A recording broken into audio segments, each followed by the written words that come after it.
Renee Hahn, your Naples Real Estate Expert. This video is part of a series I call Naples Revealed, where we explore all the various aspects of Naples, Florida living.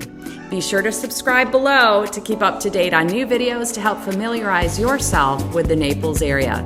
And of course, reach out anytime if I can be of assistance to you on your journey to explore Naples living. All right, today we're going to talk about storms in Naples. So the truth about storms in the area. First, a disclaimer. While this blog post provides general information about storms in Naples, it is important to consult with your local authorities or meteorologist for the most up-to-date and specific weather forecasts. So we all know Naples, Florida is renowned for its pristine beaches, luxurious lifestyle, and pleasant climate. However, like any coastal city, it is susceptible to storms.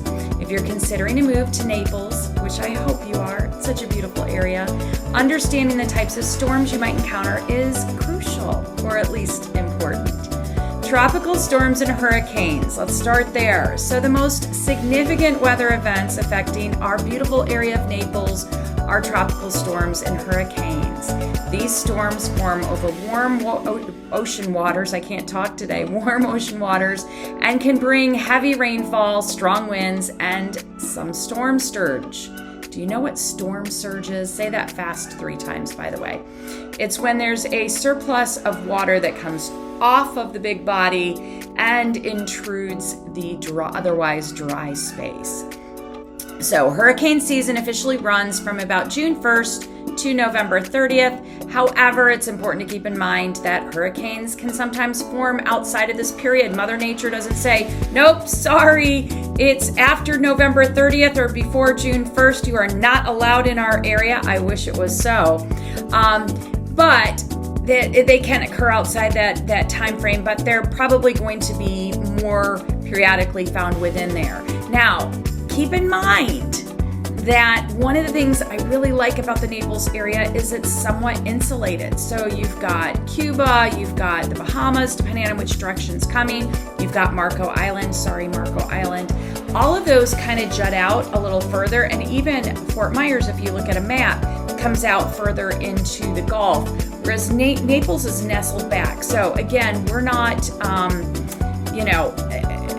I would say less prone to it, but sometimes we've got some extra protection.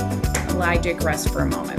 Now let's talk about storm surge. So there's a significant concern in coastal areas, as you can imagine, like Naples, with rising sea levels that can be caused by hurricanes and can lead to flooding and property damage. The number of times our town has been negatively affected by storm surges, though, is actually relatively small. However, with the recent one we had with Ian, it's still fresh in the minds of locals and visitors.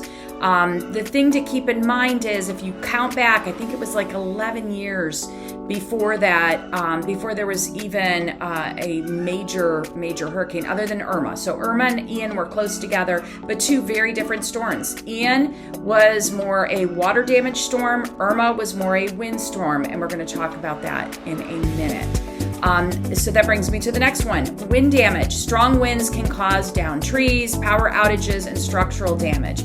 So when I talk about Ian and Irma, because those ones were too close together, and before that, again, 11 years in between, Ian affected more people. So a much broader audience had storm damage from Ian. And it was things like down pool screens, down roofs.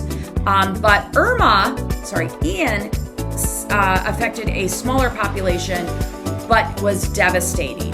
So again, more of us were affected by Irma, wind, but Ian with water delivered a devastating blow, not just to those in Naples along the water, but Fort Myers is another one that got hit really, really bad. If we move away from those hurricanes or tropical storms, one last thing I actually do want to mention there. If you think about natural disasters, and I've lived in a lot of places across the United States, when I was in Michigan, I had to think about tornadoes. There was very little notice when a tornado was going to hit. If you're in California, you're worried about forest fires and you're worried about earthquakes. Again, very little notice. So not that I like any natural disaster or storm, but I will tell you, I'll take a hurricane all day long, because you know what happens with a hurricane? We get a lot of notice. There is time to plan. You have time to get away from the storm. You can lock things up. You can secure things. There are things you can do in preparation. So know more about that. Thunderstorms. Thunderstorms are common in Naples, especially during the summer months. I actually did a separate segment just about the rain in Naples. They can bring heavy rain, lightning, gusty winds. And one of the things that's kind of different, so I lived in Tampa years back, and Tampa, by the way, is the word for lightning. Their lightning is like a spider web. It spreads across the sky. It's actually quite beautiful. Naples, our lightning is more like bolts that come down. So they can be quite startling. You'll know on your first storm what I'm talking about. But while these storms are typically short-lived, they can cause some localized flooding and damage. Data on storms in Naples, if you think about that, to provide a better understanding of the frequency and intensity in Naples, we can examine a few things. So Naples experiences on average about 1 to 2 hurricanes per year. That sounds worse than it is. Not every hurricane is newsworthy. Again, however, this can vary from time to time. If you look at hurricane evacuation, the city of Naples does have a well-established hurricane evacuation plan. Residents are often encouraged to prepare emergency kits, follow evacuation orders, and again, not every hurricane results in an evacuation. So there are tropical storms and hurricanes that will blow in where we never end up having to take extreme measures. Now let's think about it from an insurance standpoint. Homeowners and renters insurance policies in Naples often include coverage for hurricane damage. It's essential to review your policy if you're buying here to ensure that you have adequate protection, because there are different types of water damage, and the insurance company treats them very different. So you may have coverage that covers certain types of water damage, but if you haven't gotten flood insurance as an example, and you have water damage from a flood from an outside source, that could be handled very, very different. So while some storms can be a concern, many residents of Naples have learned to adapt and mitigate their risks. Here are some tips that I would share staying safe during a storm. So having a kit ready with essential supplies like food, water, first aid supplies, and a flashlight is always helpful. One of the things you'll find is when a big storm is getting a lot of visibility and public discussion, you'll see that people will go off to the stores and you'll see toilet paper and other supplies start to deplete. So having a stash on hand is important. Staying updated on weather forecast and advisories from local authorities, obviously that is really smart.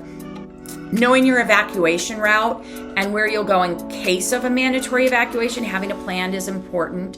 When we evacuated for Irma, we went to see my brother in Mississippi. It was nice. We were able to stop at a hotel. We got a hotel along the way and go on from there. During Ian, we actually stayed in place. Again, we're only 3 miles from the beach, so we were not affected by the surge, and it wasn't as bad as the windstorm part of it that we saw in Irma, so we stayed in place for that one. Consider measures like, having impact windows, storm shutters on your house to try to minimize or eliminate damage. Overall, again, Naples offers, as we know, a beautiful, enjoyable lifestyle, and all you need to do is be an informed resident, right? By understanding the potential risks associated with storms and taking appropriate precautions, you can minimize the impact and enjoy your time in this beautiful coastal paradise. So that's what I have to say about storms. Again, don't let them scare you off. They're somewhat predictable as storms can be. You can be planful. There's things you can do in your residence to prepare you long in advance of storms, as well as more temporary measures you can put in place. Be smart, follow directions, understand what to do, take advantage. We have tax savings holidays where you can get tax savings for some of these, some of the hurricane protection, whether it's to your home or just in possession. So that's kind of cool. The governor usually offers that at least once a year. So they don't need to be a deterrent to you. They are a reality of our tropical area, and you should be planful and mindful for those. So join me next time when we tackle another aspect of Naples living. Again, this is Renee Hahn, your Naples Real Estate Expert, and you can find me at yournaplesexpert.com. Thank you so much, and have a fabulous and dry day.